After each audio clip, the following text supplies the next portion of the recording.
കൊല്ലം വിളക്കുടി ഗ്രാമപഞ്ചായത്തിൽ സൗജന്യ സേവനം നടത്തിയിരുന്ന ആംബുലൻസ് സർവീസ് നിലച്ചു.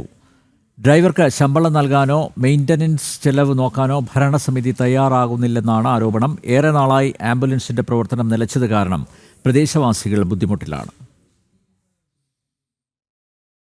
2019 MB ഫണ്ടിൽ നിന്നും വിളക്കുടി പഞ്ചായത്തിന് ആംബുലൻസ് അനുവദിച്ചത്.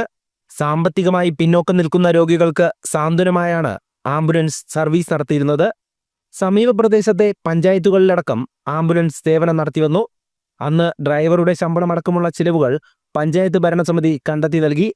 എന്നാൽ നിലവിലെ LDF ഭരണസമിതി പണം നൽകാൻ തയ്യാറാകുന്നില്ല എന്നതാണ് ആരോപണം. ഈ വിളക്കുടി ഗ്രാമപഞ്ചായത്ത് സംബന്ധിച്ചുള്ള നിങ്ങൾക്കറിയാം, പഞ്ചായത്തില് UDFന്റെ കോൺഗ്രസിന്റെ തന്നെ 2 ജനപ്രതിനിധികളെ കൂറുമാറ്റത്തിലൂടെ അവർ കുതിര കച്ചവടം നടത്തി പഞ്ചായത്ത് ഭരണസമിതി അട്ടിമറിച്ച് ആ ഭരണം കൈലാളിയ LDFന്റെ ആ 2 വർഷം ഈ ഡ്രൈവറെ, അതായത് അവര് LDFന്റെ ഭരണസമിതി കയറിയ ഉടനെ ഇതിന്റെ ഡ്രൈവറെ ഒരു കാരണവുമില്ലാതെ മാറ്റുകയും ഇന്ന് വരെയും ഒരു പുതിയ ഡ്രൈവറെ നിയമിക്കുവാൻ വിളക്കുടി ഗ്രാമപഞ്ചായത്ത് LDF ഭരണസമിതിക്ക് കഴിഞ്ഞിട്ടില്ല. നിലവിൽ കുന്നിക്കോട് പ്രാഥമിക ആരോഗ്യ കേന്ദ്രത്തിനു മുന്നിൽ 2 വർഷമായി പ്രവർത്തനമില്ലാതെ കിടക്കുകയാണ് ആംബുലൻസ്. ഏറെ നാളായതു കാരണം വാഹനത്തിന്റെ ബാറ്ററിയും ടയറുകളുമടക്കം കേടുപാടുകൾ സംഭവിച്ചു. കേടുപാടുകൾ വന്നതായാണ് വിവരം.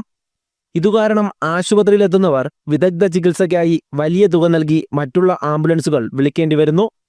പ്രതിപക്ഷ അംഗങ്ങൾ പലപ്പോഴും ഇക്കാര്യം പഞ്ചായത്തിൽ ഉന്നയിച്ചെങ്കിലും പരിഹാരമുണ്ടായില്ല.